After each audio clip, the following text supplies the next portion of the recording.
വീഡിയോയ്ക്ക് ഒരു ലൈക്ക് മറക്കല്ലേ.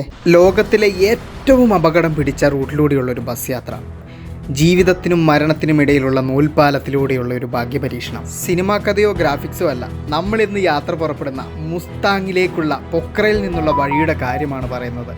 അത്ഭുതങ്ങളുടെ അഡ്വഞ്ചറിൻ്റെ ഒരു യാത്ര. എന്നിരുന്നാലും ഇവിടെ അഡ്വഞ്ചർ മാത്രമല്ല കേട്ടോ, സുന്ദരമായിട്ടുള്ള ഭൂപ്രകൃതി നമ്മളെ കാത്തിരിക്കുന്നുണ്ട്. സ്വർഗത്തിലേക്കുള്ള പാത കല്ലും മുള്ളും നിറഞ്ഞതാണെന്ന് പറയുന്നില്ലേ, ആ കല്ലും മുള്ളും ചവിട്ടി കയറി നമ്മളെത്തുന്നത് അതേ സ്വർഗത്തിൻ്റെ കവാടത്തിലേക്കാണ്. സുന്ദരമായ വെള്ളച്ചാട്ടങ്ങളും പച്ച പുതച്ച ഗ്രാമീണ വഴികളും ഗോൾഡൻ കളറിൽ തിളങ്ങി നിൽക്കുന്ന മലനിരകളും ഒക്കെ കണ്ടുകൊണ്ടുള്ള മുസ്താങ്ങിൻ്റെ മണ്ണിലേക്കുള്ള ടിബറ്റൻ പീഠഭൂമിയിലേക്കുള്ള ബസ് യാത്ര. വീഡിയോയ്ക്ക് ഒരു ലൈക്ക് മറക്കല്ലേ. ഹലോ, നമസ്തേ, എല്ലാവർക്കും ഉണ്ടല്ലോ. കഴിഞ്ഞ ദിവസം അവസാനിപ്പിച്ചെടുത്തു നിന്ന് തന്നെ വീണ്ടും പുതിയൊരു എപ്പിസോഡിലേക്ക് സ്വാഗതമുണ്ട്.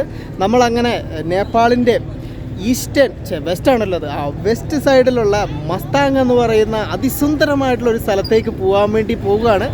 അങ്ങോട്ടേക്കുള്ള ബസ് യാത്രയാണ് നമ്മളുടെ ഇന്നത്തെ എപ്പിസോഡിലുള്ളത്. അപ്പം ആ ബാക്ക്ഗ്രൗണ്ടിൽ ആ മഞ്ഞുമലയുടെ അവിടെ നിന്നിട്ട് ആ ലോഡ് ചെയ്യുന്ന സാധനങ്ങളൊക്കെ കയറ്റി വെക്കുന്നുണ്ടല്ലേ, അതാണ് കേട്ടോ നമുക്ക് പോകാനുള്ള ബസ്സേ. അപ്പോൾ എല്ലാവർക്കും ഉണ്ടല്ലോ നമ്മുടെ പുതിയൊരു എപ്പിസോഡിലേക്ക് നേപ്പാളിലെ പൊക്രയിൽ നിന്നും ഇവിടുത്തെ ബസ് സ്റ്റാൻഡിൽ അതിരാവിലെ ഈ നല്ല കൊട്ടും തണുപ്പത്ത് നിന്നും വീണ്ടും സ്വാഗതമുണ്ട് കേട്ടോ. യെസ്, അങ്ങനെ നമ്മളുടെ വണ്ടി സ്റ്റാർട്ട് ചെയ്തു. ഭയ്യ, ആപ്കാ നാം ക്യാ ഹൈ? രാജേഷ്. രാജേഷ് ഭയ്യ ആണ് കേട്ടോ നമ്മുടെ ഇന്നത്തെ ഡ്രൈവർ എന്ന് പറയുന്നത്. അങ്ങോട്ടേക്കുള്ള റൂട്ട് അത്യാവശ്യം നല്ല അഡ്വഞ്ചർ നിറഞ്ഞ റൂട്ടാണ്. അപ്പോൾ ആ റൂട്ടിലെ യാത്ര നിങ്ങൾക്ക് തീർച്ചയായിട്ടും എൻജോയ് ആകും. നമ്മുടെ ഉണ്ടല്ലോ ട്രാവലേഴ്സ് ആയിട്ടുള്ള ആളുകളൊക്കെ കയറുന്നുണ്ട്. നമുക്ക് പറഞ്ഞേക്കുന്ന സീറ്റ് ഏതാണെന്ന് നിങ്ങൾക്ക് അറിയാമോ? വാ, കാണിച്ചു തരാം ഞാൻ. ബസ് ഫുള്ളൊന്നുമില്ല കേട്ടോ, ഇത്രയാണ് ആൾക്കാരുള്ളത്. നമ്മൾ വരുമ്പോൾ ഉണ്ടായിരുന്ന പോലെ തന്നെ. ഗുഡ് മോർണിംഗ് ഭയ്യ. നല്ല അടിപൊളി കുഷ്യൻ ടൈപ്പ് സീറ്റൊക്കെയാണ് കേട്ടോ. അപ്പോൾ ഇവരെല്ലാം आप लोग सब मस्तांग जा रहे हैं ना? ഓക്കെ, അപ്പോൾ വായോ. നമ്മളുടെ സീറ്റ് ഫ്രണ്ടിലാണ്, ഏറ്റവും ഫ്രണ്ടിൽ, ഏറ്റവും മുമ്പിൽ. Good morning. कैसे है? ठीक है. हिंदी? मैं केरला से, इंडिया.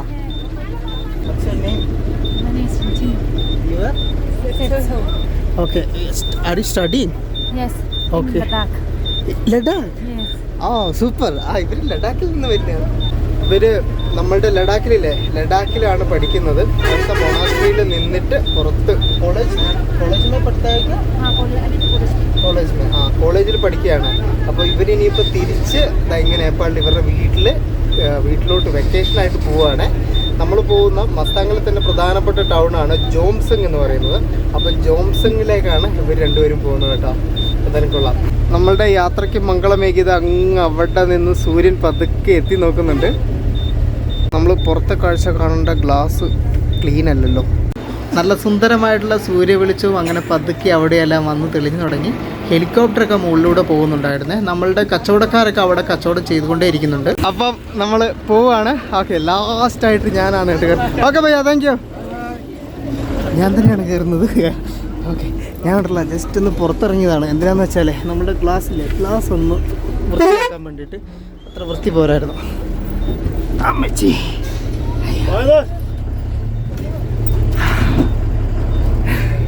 ഫൈൻ. ഇപ്പോൾ ക്ലിയർ അല്ലേ? നോക്കി ഞങ്ങൾ കാണാൻ പറ്റുന്നില്ലേ? പൊക്ര ടൗൺ ഉണ്ടല്ലോ, പതുക്കെ ആക്റ്റീവായിട്ട് വരുന്നേ ഉള്ളൂ. സിഗ്നലുകളൊക്കെ തെളിഞ്ഞു തുടങ്ങി. നമ്മൾ ആദ്യമേ പൊക്ര ടൗണിൽ കൂടി പോയിട്ട് ഇവിടെ നിന്നും എക്സിറ്റ് ചെയ്തിട്ടുണ്ടല്ലോ പൊക്രയുടെ വടക്ക്, അതുപോലെ തന്നെ പടിഞ്ഞാറ് ഭാഗത്തേക്ക്, ആ ഒരു ഭാഗത്തേക്കായിട്ടാണ് പോവുക. ശരിക്കും ഈ അന്നപൂർണ മൗണ്ടൻസ് നിങ്ങൾ കേട്ടിട്ടില്ലേ? ആ ഒരു അന്നപൂർണ കൺസർവേഷൻ ഏരിയയിലാണ് ഈ പറയുന്ന മസ്താങ് റീജിയനൊക്കെ സ്ഥിതി ചെയ്യുന്നത് കേട്ടോ. നമ്മൾ ഇന്ന് പോകുന്നുണ്ടല്ലോ ജോംസങ് എന്ന് പറയുന്ന ഒരു ഏരിയയിലേക്കാണ്. അതായത് ഈ ജോംസങ് ആണ് മസ്താങ്ങിന്റെ പ്രധാനപ്പെട്ട ഒരു ടൗൺ. അത് കഴിഞ്ഞിട്ട് വീണ്ടും മേലോട്ട് പോയിട്ടുണ്ടെങ്കിൽ മുക്തിനാഥ് അമ്പലമൊക്കെ ഉണ്ട്. ഈ ജോംസങ് ഇവിടെ നിന്നും 158 കിലോമീറ്റർ ആണ് കേട്ടോ ഇവിടെ നിന്ന് അങ്ങോട്ടേക്കുള്ള ദൂരമേ. പൊക്രയെന്നുണ്ടല്ലോ ജസ്റ്റ് ഇതാ റൈറ്റ് ടേൺ എടുത്തപാടെ തന്നെ നമുക്ക് മുമ്പിൽ നമ്മളുടെ അന്നപൂർണ റേഞ്ചസ് നല്ല ഭീകര ഒരു മതിൽ കെട്ടിയ പോലെയാണ് കേട്ടോ ഈ പൊക്ര ടൗണിനെ കാണാൻ പറ്റുന്നുണ്ട്. ശരിക്കും നേരിട്ട് ക്യാമറയിൽ കാണുമ്പോൾ അത്രയ്ക്കൊരു ഫീൽ വരില്ലെങ്കിൽ നേരിട്ട് കാണുമ്പോഴാണ് അതിൻ്റെ ഒരു ഭംഗി, അതിൻ്റെ ഒരു ഭീകര ഭംഗി എന്നൊക്കെ വേണം പറയാം. ആ ഒരു സാധനം ഫീലിലോട്ട് വരുന്നത്. നമ്മുടെ വണ്ടിയിലുണ്ടല്ലോ ഓൾമോസ്റ്റ് ആളുകൾ ഫുള്ളാണ്. ബേക്കിലത്തെ ആ ഒരു 5 സീറ്റിൽ ആളുകളില്ല. ഇങ്ങനെയാണ് നമ്മുടെ വണ്ടിയുടെ ക്യാബിൻ വരുന്നത്. ഇതാണ് നമ്മൾ നേരത്തെ പരിചയപ്പെട്ട നമ്മുടെ ഭയ്യാജി. ഭയ്യ ये टाटा का बस है क्या? टाटा ऐचर है. कौन सा साल का है? 2016 എന്ന് പറഞ്ഞു 17 തോന്നുന്നു. അത് അറിയാവുന്നവരൊന്ന് കമൻറ്റ് ചെയ്യും. എനിക്ക് ഹിന്ദിയിലെ എണ്ണങ്ങളെ കറക്റ്റായിട്ട് അറിഞ്ഞുകൂടാ, അതാ വിഷയം. 10 വരെയൊക്കെ കറക്റ്റാണ്. അറിയാവുന്നവരൊന്ന് കമൻറ്റ് ചെയ്യണേ. വീഡിയോക്ക് ഒരു ലൈക്ക് പിന്നെ ഒരു കമൻറ്റ് മറക്കല്ലേ. വിട്ടപാടെ തന്നെ ഇവിടെ നിന്ന് അങ്ങോട്ടേക്ക് കൊണ്ടുപോകേണ്ട ലഗേജ് ഉണ്ടായിരുന്നു. അന്നേരം ഇപ്പോൾ അത് ഇവിടെയുള്ള ഒരു ബസ് സ്റ്റോപ്പിൽ നിന്ന് ഇവർ കയറ്റുന്നുണ്ട്. ഇവിടെയുള്ള ആളുകളുടെ ഉണ്ടല്ലോ ഈ മുസ്താങ് മലമുകളിലേക്ക് പോകാനുള്ള പ്രധാനപ്പെട്ട ഒരു ട്രാൻസ്പോർട്ടേഷൻ ഓപ്ഷൻ എന്ന് പറയുന്നത് ഇതുപോലത്തുള്ള ബസ്സുകളാണ്. പൊക്രയുടെ പ്രാന്തപ്രദേശങ്ങളിലേക്ക് നമ്മൾ കടന്നു കഴിഞ്ഞു. ഈ പൊക്ര എന്ന് പറയുന്നത് നമ്മളുടെ നേപ്പാളിലെ തന്നെ ഏറ്റവും പ്രധാനപ്പെട്ട ഒരു ടൂറിസ്റ്റ് സ്പോട്ടാണ്. അന്നപൂർണ ട്രെക്കിംഗ് ഒക്കെ പോകുന്ന ആളുകൾ പ്രധാനമായിട്ടും ഈ ഒരു ഭാഗം ബേസായിട്ട് എടുത്തിട്ടാണ് കേട്ടോ പോകുന്നത്. പിന്നെ ഇവിടെ ഒരു ലേക്ക്, അതുപോലെ തന്നെ പല ആക്ടിവിറ്റികളും നൈറ്റ് ലൈഫും ഒക്കെ ഉണ്ട്. അന്നേരം ഇപ്പോൾ നേപ്പാൾ വിസിറ്റ് ചെയ്യുന്ന ആൾക്കാർ ഈ പൊക്രയിൽ വരുന്ന കാര്യം മറക്കണ്ട. നല്ല സുന്ദരമായിട്ടുള്ള, നിങ്ങൾ തന്നെ കണ്ടില്ലേ, ഒരു ടൗണും ഏരിയ ആണ് ഈ പൊക്ര എന്ന് പറയുന്നത്. പൊക്ര ശരിക്കും ഒരു താഴ്വരയാണ്, മഞ്ഞുമല ചുറ്റുമുള്ള ഒരു താഴ്വര കേട്ടോ. ടൗൺ വിട്ട് കഴിഞ്ഞ് കുറച്ച് നേരത്തേക്ക് റോഡ് മോശമാണ്. അതായത് റോഡിൻ്റെ കട്ടിങ് പരിപാടികൾ, പണികളൊക്കെ നടക്കുകയാണ്. പിന്നെ ഉണ്ടല്ലോ ഈ ഒരു ബസ്സിൻ്റെ മുമ്പിലത്തെ സീറ്റില്ലേ, ഇതൊരു വികാരമാണ് കേട്ടോ. പണ്ട് നെസ്റ്റാൾജി ഓർമ്മ വരുന്നു. നാട്ടിലൊക്കെ ഇങ്ങനെ ഫ്രണ്ട് സീറ്റിൽ ഇരിക്കാന്ന് പറഞ്ഞിട്ടുണ്ടെങ്കിൽ ഇത് ലേഡീസിന് വേണ്ടി റിസർവ് ചെയ്തില്ല. അന്നേരം ഓപ്ഷൻസ് വളരെ കുറവല്ലേ. പക്ഷെ പണ്ട് ചെറുപ്പത്തിലൊക്കെ ഇവിടെ പോയിട്ടുണ്ടെങ്കിൽ അമ്മയുടെ കൂടെ പോകുമ്പോൾ ആദ്യമേ കയറി ഇരിക്കുക ഈ ഒരു ബസ്സിന്റെ മുമ്പിലത്തെ സീറ്റ് കേട്ടോ. ഇവിടെ നിന്നുള്ളൊരു കാഴ്ച അതൊരു വല്ലാത്ത കാഴ്ചയല്ലേ. ഒരു ലാൻഡ് ക്രൂയിസർ അല്ലേ പോകുന്നത്. നമ്മൾ കുറേ കൂടി പുറത്തേക്ക് വരുമ്പോഴത്തേക്കും ഉണ്ടല്ലോ, നമ്മൾ ആ ഒരു ബസ് സ്റ്റാൻഡിൽ നിന്നൊക്കെ കണ്ട മലനിരകളില്ലേ, അത് കുറേ കൂടി അടുത്തടുത്ത് വരുന്നുണ്ട്. നമ്മൾ ആ മലയുടെയൊക്കെ അടുത്തേക്കാണ് കേട്ടോ പോയിക്കൊണ്ടിരിക്കുന്നത്. ഈ ഒരു കാട് വഴി കയറിയിട്ട് നല്ല ഗംഭീരമായിട്ടുള്ള 6 വരി പാതയാണ് കേട്ടോ കിടക്കുന്നത്. നല്ല സ്ട്രെയിറ്റ് റോഡ്. ചൈനീസ് ബാങ്കുകളുടെ സഹായത്തോടു കൂടി നേപ്പാളിൽ നടക്കുന്ന വലിയ റോഡ് വികസനങ്ങൾ, ഇൻഫ്രാസ്ട്രക്ചർ ഡെവലപ്മെൻറ്റുകളുടെ കാര്യം കഴിഞ്ഞ വീഡിയോയിൽ ഞാൻ പറഞ്ഞിരുന്നു. അതിൻ്റെ ഭാഗമായി തന്നെയുള്ള റോഡാണിത്. മസ്താങ് എന്ന് പറയുന്നത് നിങ്ങൾക്കറിയാം, ടിബറ്റുമായിട്ട് കണക്ട് ചെയ്യപ്പെടുന്ന ഒരു ഏരിയയാണ്. അവിടെ ചൈനയുമായിട്ട് ബോർഡർ ഏരിയ വരുന്നുണ്ട്. അപ്പം അവരെ സംബന്ധിച്ച് ഈ റോഡ് വളരെ തന്ത്രപ്രധാനമാണ്. കുറച്ചുകൂടെ മുമ്പോട്ടേക്ക് വന്നപ്പോഴത്തേക്കും ആ ഒരു 4 വരി 2 വരിയായിട്ട് ചുരുങ്ങിയിട്ടുണ്ട് കേട്ടോ. നമ്മളിപ്പോൾ ഉണ്ടല്ലോ മല കയറിക്കൊണ്ടിരിക്കുവാണ്. അങ്ങവിടെ ആ ഒരു മലനിരകൾ കണ്ടോ നിങ്ങൾ, അത് കാട് ഏരിയ ആണ്. ആ ഒരു മലയുടെ അപ്പുറത്തായിട്ടാണ് നമ്മളുടെ അന്നപൂർണ ആ ഒരു റേഞ്ച് വരുന്നത്. റോഡ് സൈഡിൽ തന്നെയുള്ള സുന്ദരമായിട്ടുള്ള ഒരു ചായക്കടയിൽ എനിക്ക് തോന്നുന്നത് ചായ കുടിക്കാനായിട്ട് നിർത്തിയതായിരിക്കണം കേട്ടോ.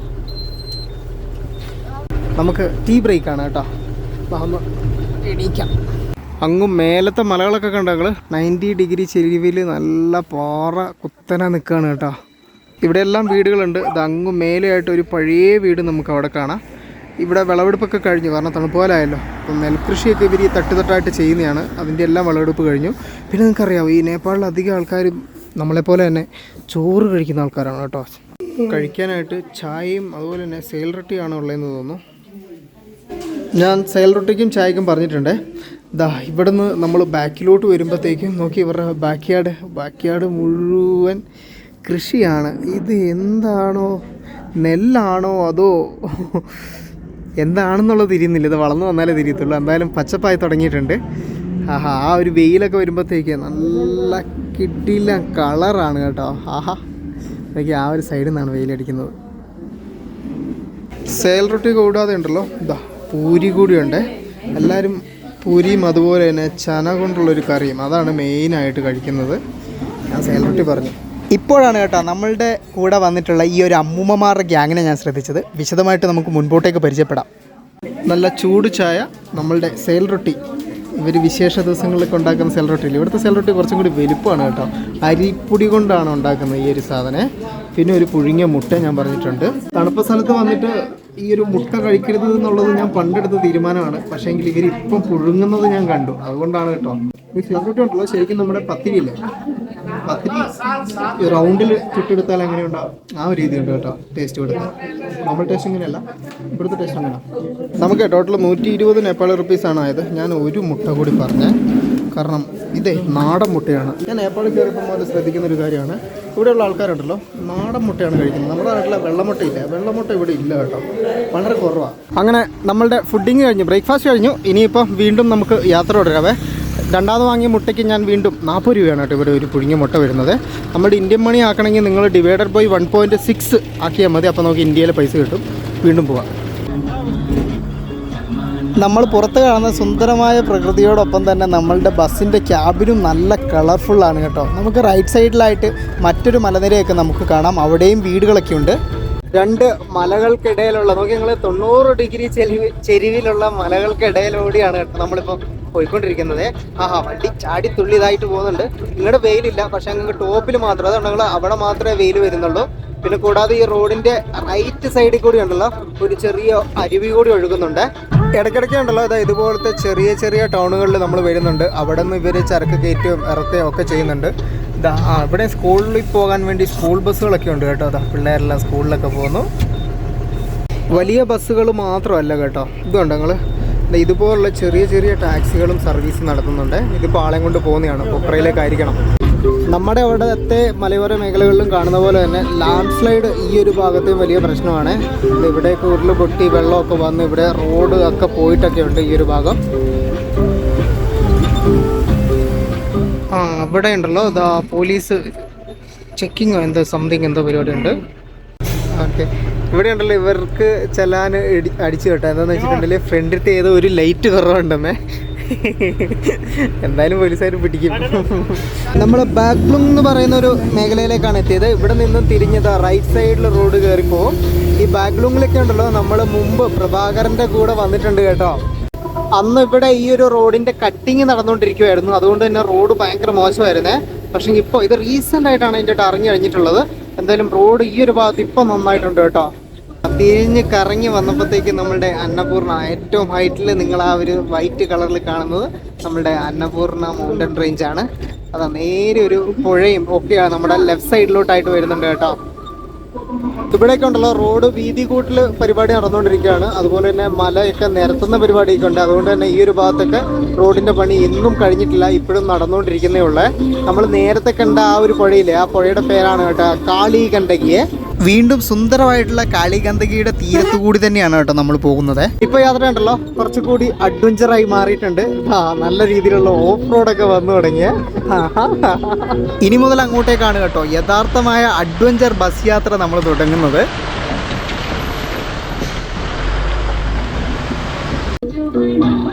ഇടയ്ക്കിടയ്ക്ക് അവിടെ നിന്ന് ഇങ്ങോട്ടേക്ക് വരുന്ന ബസ്സുകൾ നമ്മളെ പാസ് ചെയ്ത് പോകുന്നുണ്ട് കേട്ടോ. ഈ നദീനെ ഉണ്ടല്ലോ അപ്പുറത്തെ ഗ്രാമമായിട്ട് കണക്ട് ചെയ്യാൻ വേണ്ടിയിട്ട് ഇതുപോലുള്ള ഒരുപാട് തൂക്കുപാലങ്ങൾ നമുക്ക് കാണാവേ. ഈ ഒരു ഭാഗത്ത് പ്രാക്ടിക്കലി പെട്ടെന്ന് പണിയാൻ പറ്റുന്നതും ഉപകാരപ്പെടുന്നതുമായിട്ടുള്ള സാധനം എന്ന് പറയുന്നത് ഇതുപോലത്തുള്ള അയൺ തൂക്കുപാലങ്ങളാണ് കേട്ടോ. ഇവിടുത്തെ റോഡുകളുടെ ഒക്കെ അവസ്ഥയെ അന്നത്തേത് അപേക്ഷിച്ച് നോക്കുമ്പോൾ വലിയ മാറ്റങ്ങളൊന്നും എനിക്ക് ഫീൽ ചെയ്യുന്നില്ല. പണി നടക്കുന്നുണ്ട് എന്നുള്ളൂ, പക്ഷെ ഒരുപാട് സമയം എടുക്കുന്നു. 3 വർഷത്തിന് മേലെയായി ഞാൻ വന്നിട്ടിവിടെ. പണിയുടെ സ്പീഡ് കുറയാൻ വേണ്ടിയിട്ട് പ്രധാനപ്പെട്ട ഒരു കാരണം ഇതുകൊണ്ട് നിങ്ങൾ ഇതുപോലുള്ള മണ്ണിടിച്ചിൽ കൂടിയാണ് കേട്ടോ. ഇതുകൊണ്ട് നിങ്ങൾ എത്ര വലിയ മലയാണ് ഇടിഞ്ഞ് വന്ന് താഴോട്ടൊക്കെ വന്നേക്കുന്നതെന്നുള്ളത്. ഓട്ടോമാറ്റിക്കായിട്ട് നിങ്ങൾക്ക് അറിയാലോ, ഇത് നമ്മളുടെ ഹിമാലയ പർവ്വതനിര എന്ന് പറയുന്നത് ഏറ്റവും പ്രായം കുറഞ്ഞ പർവ്വതനിരയാണ്. അപ്പോൾ കട്ട് ചെയ്യുന്നതിനനുസരിച്ച് എന്തായാലും അത് ഇടിഞ്ഞുകൊണ്ടേ ഇരിക്കുവേ. അതിനൊരു ശാശ്വതമായ പരിഹാരമില്ല. ലോകത്തിലെ ഏറ്റവും സുന്ദരമായിട്ടുള്ള പർവ്വതനിരകളുള്ള ഒരു രാജ്യമാണ് നമ്മളുടെ നേപ്പാൾ എന്ന് പറയുന്നത്. ഇവിടേക്കുള്ള കണക്ടിവിറ്റി നല്ല രീതിയിലായി കഴിഞ്ഞിട്ടുണ്ടെങ്കിൽ നേപ്പാളിൻ്റെ ടൂറിസം വലിയ രീതിയിൽ ഡെവലപ്പ് ആകും എന്ന കാര്യത്തിൽ ഒരു സംശയം വേണ്ട കേട്ടോ. വീഡിയോയ്ക്ക് ലൈക്ക് ചെയ്യാൻ മറക്കരുതേ. നിങ്ങൾ ഓരോരുത്തരും തരുന്ന ലൈക്കിനും കമൻറ്റിനും അനുസരിച്ചാണ് ഈ വീഡിയോ യൂട്യൂബ് മറ്റുള്ളവരിലേക്ക് എത്തിക്കുക. ഈ പുഴയിലുണ്ടല്ലോ നമ്മളിതാ ക്രോസ് ചെയ്ത് ഇപ്പുറത്തെ സൈഡിലേക്ക് കടന്നു. ഇവിടെ എത്തുമ്പോഴത്തേക്കും ഇവിടെയും വഴി നീള പോലീസുകാരുണ്ട് കേട്ടോ. ഈ റൂട്ടിലുണ്ടല്ലോ മറ്റൊരു വലിയ ടൗൺ ആയിട്ടുള്ള പേനി എന്ന് പറയുന്ന സ്ഥലത്താണ് നമ്മൾ എത്തിയിട്ടുള്ളത്. അവിടെ വിട്ട് കഴിഞ്ഞിട്ടുണ്ട്, അതായത് നമ്മുടെ പൊക്ര വിട്ട് കഴിഞ്ഞിട്ട് നമ്മൾ കാണുന്ന വലിയൊരു ടൗൺ പേനിയാണ് കേട്ടോ. ഇവിടെയും ബസ് സ്റ്റാൻഡ് പോലത്തെ പരിപാടികളൊക്കെ ഉണ്ട്, കണ്ടില്ലേ നിങ്ങൾ. ഇത് ഇവിടുത്തെ ചെറിയ ഉൾഗ്രാമങ്ങളിലേക്ക് പോകാനുള്ള സർവീസ് നടത്തുന്ന ബസ്സുകൾ കാര്യങ്ങളൊക്കെയാണ്. ഇവിടേക്ക് ഉണ്ടല്ലോ റോഡ് സൈഡിൽ നമുക്ക് പഴയ രീതിയിലുള്ള ഇവരുടെ ഗ്രാമങ്ങൾ, ആ ഒരു കല്ലു മേഞ്ഞ വീടുകളൊക്കെ കണ്ടു തുടങ്ങിയിട്ടുണ്ട്. റോഡ് മറ്റേ ശരിക്കും മുഴുവനായിട്ട് പോയിട്ടാണുള്ളത്. വണ്ടിയിലിപ്പോൾ ഇരിക്കുന്നേ ഉണ്ടല്ലോ, അത് പ്രത്യേകിച്ച് ഫ്രണ്ടിലിരിക്കുന്നത് അത്യാവശ്യം വലിയ സാഹസികതയാണ് കേട്ടോ. ഞാൻ പറക്കുകയാണ് കേട്ടോ ഇടയ്ക്ക്. വഴിയുണ്ടല്ലോ പുഴയാണോ അതോ വഴിയാണോ കുഴിയാണോ എന്ന് തിരിയാത്ത രീതിയിൽ കിടക്കുന്ന കിടപ്പ് കണ്ടോ നിങ്ങൾ. അന്ന് ഞങ്ങൾ വന്നപ്പോഴും ഇതിലൊന്നും ഒരു മാറ്റമില്ലായിരുന്നു, ഇതിലും മോശം അവസ്ഥയിലായിരുന്നു. ഇപ്പോൾ കുറച്ച് മഴ കുറവുള്ളത് കൊണ്ട് കുറച്ച് ഉണക്കം വന്നിട്ടുണ്ട്. മുമ്പ് ഫുള്ള് പുഴ പോലെയായിരുന്നു കേട്ടോ ഇവിടെ ഉണ്ടായിരുന്നത്. പിന്നെ ബൈക്ക് ഓടിച്ച് വന്ന കാര്യം നിങ്ങൾ ചിന്തിച്ച് നോക്കിയാൽ അത്യാവശ്യം നല്ല എന്താ പറയുക ഹെക്റ്റിക്കായിരുന്നു.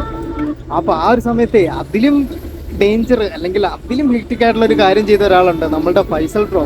ഫൈസൽ ബ്രോ ഇതാ ഈ കാണുന്ന കുന്നു വഴിയാണ് കേട്ടോ നമ്മളുടെ ഒരു സൈക്കിള്, സിംഗിൾ ഗിയർ സൈക്കിളില്ലേ നമ്മുടെ പഴയ സൈക്കിള്, അതും ചവിട്ടി അന്ന് ഇങ്ങു മേലെ അങ്ങു മുസ്താങ്ങിൻ്റെ അങ്ങ് മേലെ വരെ പോയത്. സമ്മതിക്കണം, ഈ ഒരു ട്രാവലിനൊക്കെ അത്ര പാഷനായിട്ട് കാണുന്ന അതുപോലുള്ള ആളുകളും ഉണ്ട് കേട്ടോ. ഞാനിപ്പം ചിന്തിക്കുകയാണ്, ശരിക്കും ഈ ഒരു ബസ്സിലൊക്കെ ട്രാവൽ ചെയ്യുന്നത് കുറേം കൂടി ഒരു ഈസി ആയിട്ട് എനിക്ക് തോന്നുന്നുണ്ട്.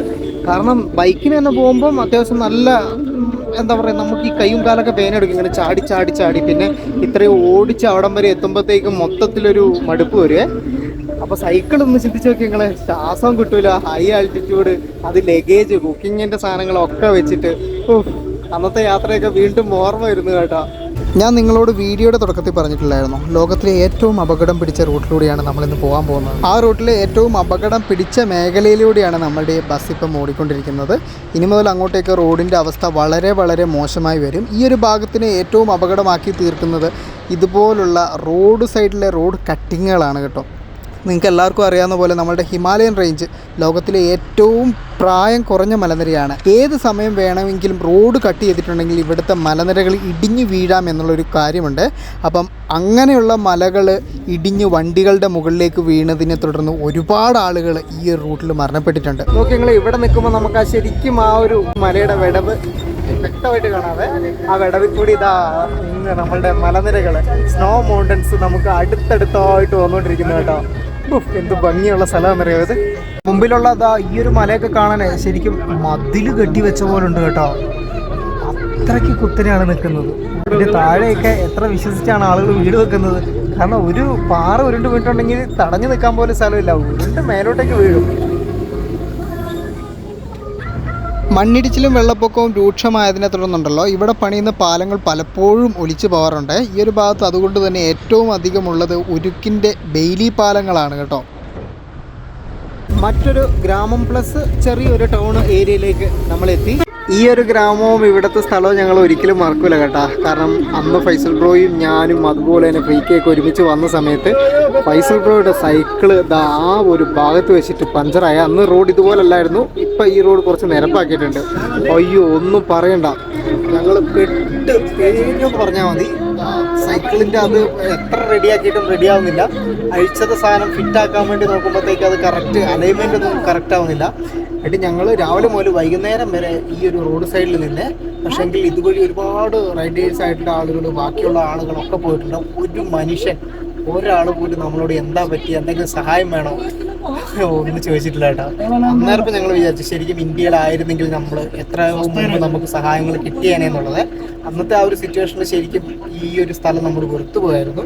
അതിനുശേഷം അന്ന് ഞാൻ എൻ്റെ വീഡിയോയിൽ കുറച്ച് മോശമായിട്ടൊക്കെ പറഞ്ഞായിരുന്നു. പക്ഷെ അത് പിന്നീട് ചിന്തിക്കുമ്പോൾ എനിക്ക് ഭയങ്കര, ഞാൻ പറഞ്ഞത് അങ്ങനെ പറയാൻ പാടില്ലായിരുന്നു എന്ന് തോന്നി. കാരണം ചിലപ്പം ആളുകൾക്ക് ഞങ്ങളെ കണ്ടപ്പോൾ ഹെൽപ്പ് ചെയ്യണമെന്ന് തോന്നിയിട്ടുണ്ടാവില്ല. അത് എന്തുകൊണ്ട് തോന്നിയില്ല എന്നുള്ളത് അറിയില്ല കേട്ടോ. എന്തായാലും ഈ ഒരു സ്ഥലം അങ്ങനെ ഞങ്ങൾക്ക് നല്ലൊരു അനുഭവം തന്ന സ്ഥലമാണ്. പക്ഷേ ഇതാ ഇവിടെ ടാറൊക്കെ വന്നു കേട്ടോ. അയ്യോ റോഡ് മാറി മാറ്റം നോക്കി. പഴയ വീഡിയോ ഇപ്പോഴത്തെ വീഡിയോ എടുത്തു നോക്കുന്ന ആളുകൾക്ക് ഈ സ്ഥലങ്ങളുടെ എത്രമാത്രം മാറ്റം വന്നു എന്നുള്ളത് മനസ്സിലാവും കേട്ടോ. ഇപ്പോൾ വളരെ ശാന്തമായും സുന്ദരമായും തോന്നിയ ഈ റോഡിനുണ്ടല്ലോ മറ്റൊരു ഭീകരമുഖമുണ്ട്. അത് മഴക്കാലം തുടങ്ങുന്ന സമയത്താണ്. നമ്മൾ നേരത്തെ കണ്ട സുന്ദരമായ കാളിഗണ്ഡകി നദിയൊക്കെ ഇല്ലേ, ആ നദിയെല്ലാം ഉഗ്രരൂപം പ്രാപിക്കുന്നത് ആ ഒരു സമയത്താണ്. നമ്മളുടെ ഈ ഒരു നദിക്ക് കുറുകെ മല വെട്ടി പണിതിട്ടുള്ള ഈ റോഡിൻ്റെ സൈഡ് ഭാഗം ഉണ്ടല്ലോ, ആ ഒരു സമയമാകുമ്പോഴത്തേക്കും താഴോട്ടേക്ക് ഇടിഞ്ഞു തുടങ്ങും. നദിയിലേക്ക് ഇടിഞ്ഞു താഴുന്ന റോഡിന് സൈഡിലൂടെ വേണം ആ ഒരു സമയത്ത് ജീവനും കയ്യിൽ പിടിച്ച് നമ്മൾ സഞ്ചരിക്കാൻ കേട്ടോ. ഒരുപാട് അപകടങ്ങൾ ഈ ഒരു കാളിഗണ്ഡകി നദിയിലേക്ക് ബസ് വീണിട്ടുള്ളത് പല തവണകളിലായിട്ട് ഈ റോഡിൽ സംഭവിച്ചിട്ടുണ്ട്. പക്ഷേ എങ്കിൽ നമ്മളുടെ പൊക്രയുമായി കണക്ട് ചെയ്യാൻ വേണ്ടി, പുറം ലോകവുമായി കണക്ട് ചെയ്യാൻ വേണ്ടിയിട്ട് മസ്താങ്ങിന് ഈ ഒരു റോഡ് മാത്രമേ ഉള്ളൂ. അതുകൊണ്ട് തന്നെ ആ ഒരു സമയത്തും ആളുകൾക്ക് ഈ ഒരു വഴി യൂസ് ചെയ്തേ മതിയാകൂ എന്നൊരവസ്ഥയാണ് കേട്ടോ. അതൊക്കെ പോട്ടെ, നിങ്ങളിൽ എത്ര പേര് ഇതുപോലുള്ള റോട്ടിലൂടെ ആ ഒരു സമയത്ത് യാത്ര ചെയ്യാനായിട്ട് തയ്യാറാകും? ആഗസ്റ്റ് സെപ്റ്റംബർ മാസങ്ങളാണ് ഈ ഒരു മേഖലയിൽ ഏറ്റവും അധികം മഴ ലഭിക്കുന്ന സമയം കേട്ടോ. ആ ഒരു സമയത്ത് ഈ ഒരു ഭാഗത്ത് വലിയ ഫ്ലാഷ് ഫ്ലഡും അതുപോലെ തന്നെ മലയിടിച്ചിലുകളൊക്കെ ഉണ്ടാവും. അപ്പം ആ ഒരു സമയത്ത് ഈ ഒരു മേഖലയിലേക്ക് യാത്ര ചെയ്യാതിരിക്കാൻ ടൂറിസ്റ്റുകളായിട്ടുള്ള നിങ്ങൾ പ്രത്യേകം ശ്രദ്ധിക്കേണ്ടതാണ്. യാത്രയ്ക്ക് വന്നിട്ടുണ്ടെങ്കിൽ ഈ അഡ്വഞ്ചർ കാഴ്ചയായിരിക്കും നിങ്ങളെ കാത്തിരിക്കുക. ഇത് താങ്ങാൻ മാത്രമുള്ള ധൈര്യം നിങ്ങൾക്കുണ്ടെങ്കിൽ തീർച്ചയായിട്ടും നിങ്ങൾക്ക് ഇങ്ങോട്ടേക്ക് വരാൻ കേട്ടോ. ടൂറിസ്റ്റുകൾ പോകുമ്പോൾ ഉണ്ടല്ലോ അങ്ങോട്ടേക്കുള്ള ആദ്യത്തെ അട്രാക്ഷൻ പോയിന്റ് ഇതാണ്. ഇവിടെ എന്താണെന്ന് വെച്ചിട്ടുണ്ടെങ്കിൽ നമ്മുടെ ചൂടുവെള്ളമില്ലേ, പ്രകൃതിയാൽ ഉണ്ടാവുന്ന ചൂടുവെള്ള സ്വിമ്മിംഗ് പൂള് അത് ഇവിടെ ഉണ്ട് കേട്ടോ. അപ്പം വരുന്ന ആളുകളൊക്കെ ഇവിടെ കുളിച്ചിട്ടൊക്കെ പോകുന്ന ആൾക്കാരുണ്ട്. എൻ്റെ അമ്മ എന്നാ ചാട്ടാന്ന് ചാടുന്നറിയാമോ. നമ്മളുടെ അഡ്വഞ്ചർ തീം പാർക്കിൽ ഏതോ റൈഡിൽ പിടിച്ചിരുന്നില്ലെങ്കിൽ തിരിച്ചു നല്ല രീതിക്ക് റോഡ് കല്ലിന്ന് അടുത്ത കല്ലിലേക്ക് എടുത്ത് ചാടുകയാണ് കേട്ടോ. ഇവിടെ എല്ലാം മുഴുവൻ കല്ലൊക്കെ ഇടിഞ്ഞ് റോഡെല്ലാം പകുതിയിലധികം അടഞ്ഞ ഒരു അവസ്ഥയിലേക്കാണുള്ളത്.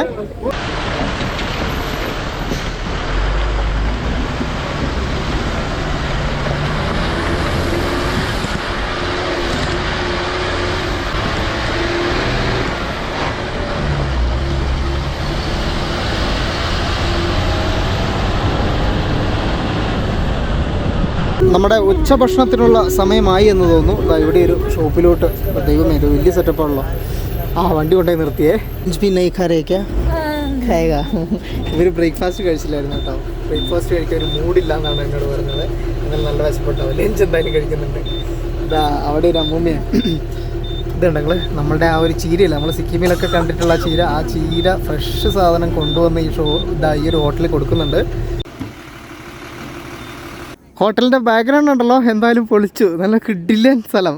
ഇവിടുന്ന് ഭക്ഷണം കഴിക്കാനായി 2 ഓപ്ഷൻ ഉണ്ട്. വേണമെങ്കിൽ പുറത്തിരുന്നിട്ട് ഈ ഒരു വെയിലൊക്കെ കൊണ്ടിട്ട് മരപ്പലക ഡെസ്കൊക്കെ ഉണ്ട്, അവിടെ ഇരുന്ന് കഴിക്കാം. അല്ലെങ്കിൽ അകത്തെ ഇത് കണ്ടോ നിങ്ങൾ, ഈ ഒരു ഡെസ്കിൻ്റെ ഒരു ഇത്, അതായത് ബെഞ്ചും ഡെസ്ക് ഒരുമിച്ച് കേട്ടോ. ഇത് കൊള്ളാലോ, ഫുള്ള് ഇൻ്റഗ്രേറ്റഡ് ആണ്. ഒരു കറികളും മറ്റ് സാധനങ്ങളൊക്കെ കൊണ്ടുവന്ന് നിറയ്ക്കുന്നേ ഉള്ളൂ. നമ്മളുടെ സ്ക്വാസ്, അതുപോലെ തന്നെ ഗന്ത്രക്ക്, പിന്നെ ചട്നി, പിന്നെ വേറെ എന്തോ ഉരുളക്കിഴങ്ങും മറ്റു സാധനങ്ങളൊക്കെ ഉള്ളത്, പിന്നെ പരിപ്പ്, എല്ലാം കൂടി കോമ്പിനേഷൻ.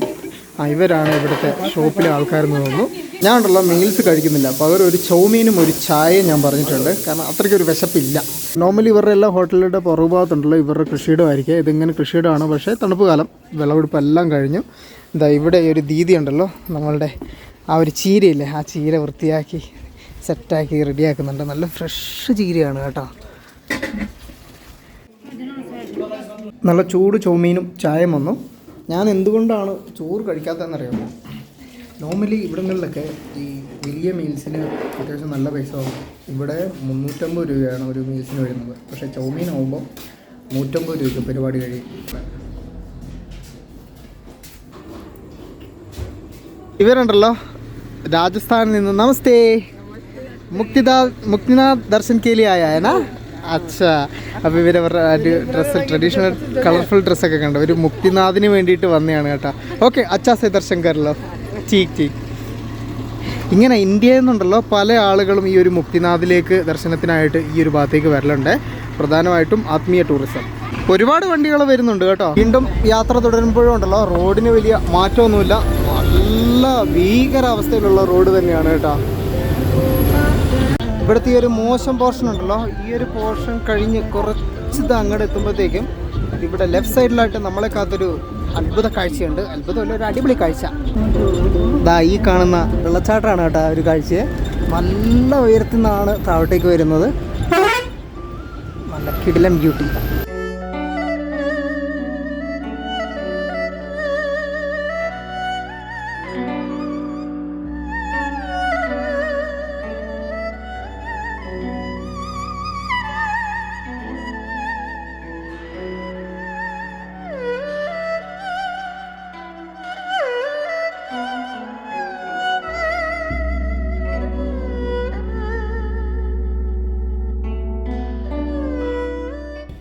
ഇവിടെ ഈ ഒരു ഭാഗങ്ങളുടെയൊക്കെ ഏകദേശം ഒരു ഭൂപ്രകൃതി ഉണ്ടല്ലോ.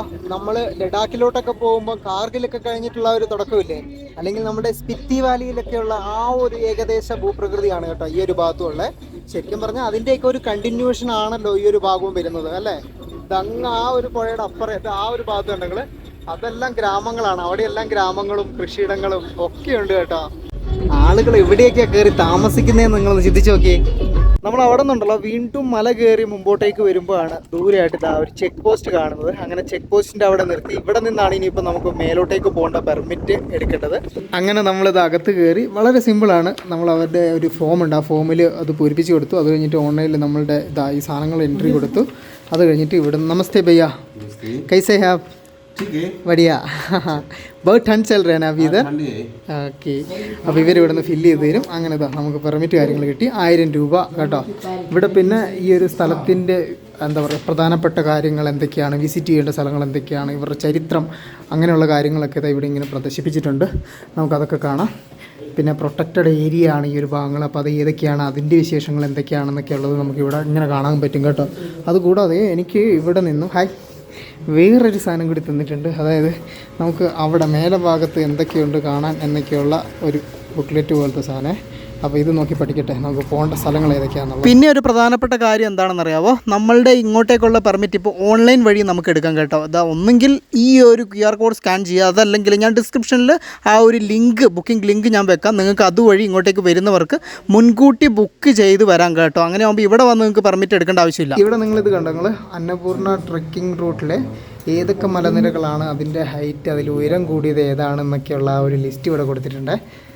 ഈ പെർമിറ്റ് ഉണ്ടല്ലോ, കഴിഞ്ഞ തവണ ഞങ്ങൾ വന്ന സമയത്ത് ഇവിടെ 2000 രൂപയാണ് പറഞ്ഞത്, പക്ഷേ താഴെ 1000 രൂപയായിരുന്നു. രണ്ട് സ്ഥലത്തും കൂടി ഇപ്പം ഒരുമിച്ചാക്കിയതാണ്.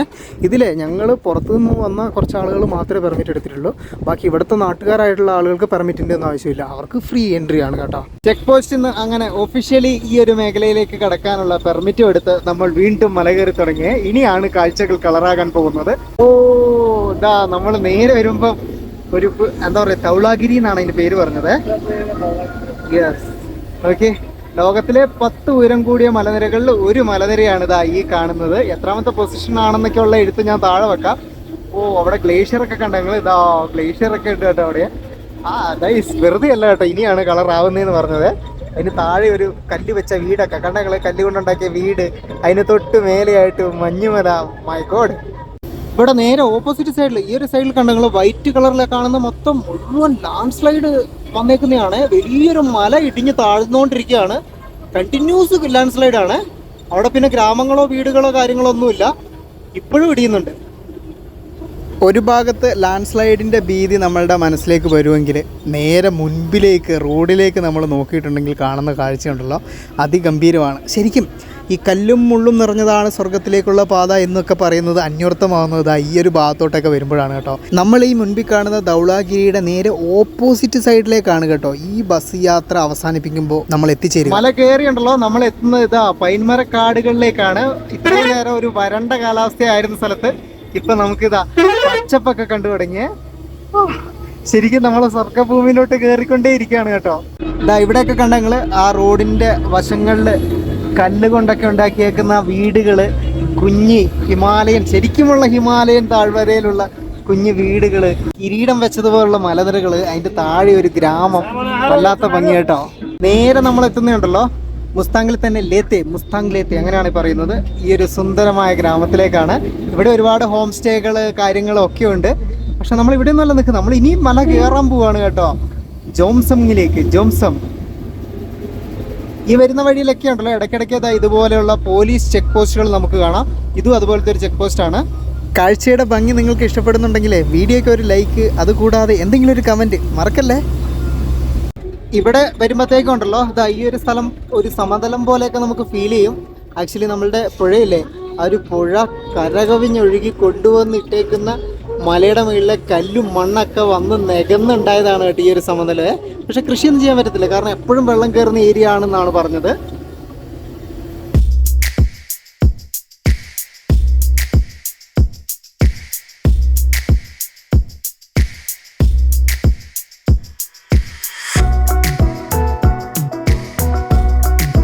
ഇവിടെയും അധികവും ബെയിലി പാലങ്ങളാണ് കേട്ടോ ഉള്ളത്.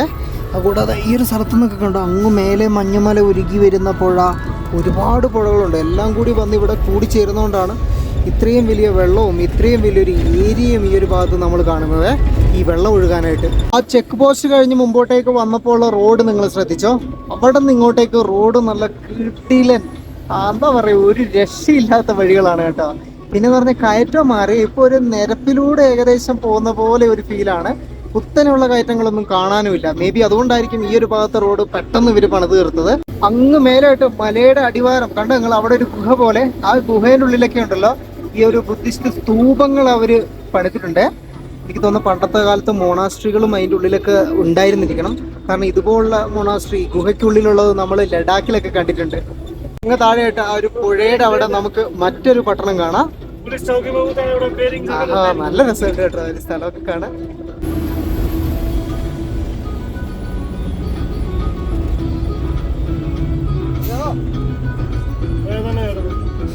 ഇവിടെ ഉണ്ട് കേട്ടോ പോലീസ് ചെക്ക് പോസ്റ്റ്. ആ ഒരു പുഴയ്ക്ക് പാരലായിട്ട് തന്നെയാണ് ഈ ഒരു ടൗൺ ഉള്ളത്. ശരിക്കും ദൂരെ നോക്കിയപ്പോൾ ഞാൻ ആദ്യം വിചാരിച്ചു റൺവേ ആണെന്ന് ഈ റോഡ് കേട്ടോ. റൺവേ പോലെ ഉണ്ട്. ടോപ്പ് ഗേ അങ്ങനെ പറഞ്ഞൊരു ഗ്രാമത്തിന്റെ ഏരിയയിലേക്ക് എത്തിയപ്പോഴത്തേക്കും ഇവിടെയൊക്കെ റോഡ് പക്ക പോക്കാണ്. റോഡ് പുതിയതായിട്ട് ഉണ്ടാക്കേണ്ടിയിരിക്കുന്നു. ഈ സൈഡിൽ ഉണങ്ങി നിൽക്കുന്നതൊക്കെ ഉണ്ടല്ലോ ആപ്പിൾ മരങ്ങളാണ് കേട്ടോ. ഈ ഒരു ഭാഗം ആപ്പിൾ കൃഷി നല്ല രീതിയിലുള്ള ഒരു ഏരിയ ആണ്.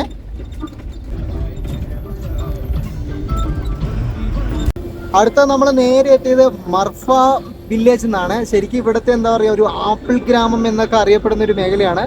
ഈ റൈറ്റ് സൈഡിൽ ലെഫ്റ്റ് സൈഡിലൊക്കെ ആയിട്ട് ഉണങ്ങി ഈ നിൽക്കുന്നതൊക്കെ ഉണ്ടല്ലോ ആപ്പിൾ മരങ്ങളാണ് കേട്ടോ. ആപ്പിളിൻ്റെ വിളവെടുപ്പൊക്കെ കഴിഞ്ഞു. ഇനിയിപ്പം ഇതിങ്ങനെ ശൈത്യകാലത്ത് ഇലയൊക്കെ പൊഴിച്ച് ഉണങ്ങിയ പോലെ നിൽക്കും. അത് കഴിഞ്ഞ് വീണ്ടും അത് മൊട്ടിട്ട് പൂവിട്ട് കായ്ക്കും കേട്ടോ. ആ മർഫ വില്ലേജ് എന്ന് പറഞ്ഞാൽ അത്യാവശ്യം വലിയ ടൗൺ ആണുള്ളത്.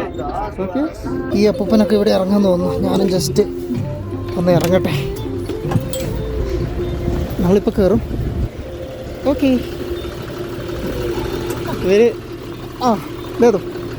ഇവർ ടൗണിൽ പോയിട്ടേ ബൊക്ര ടൗണിൽ പോയിട്ട് സാധനമൊക്കെ വാങ്ങി തിരിച്ചു വരുന്നതാ മർഫ വില്ലേജുകാരാ.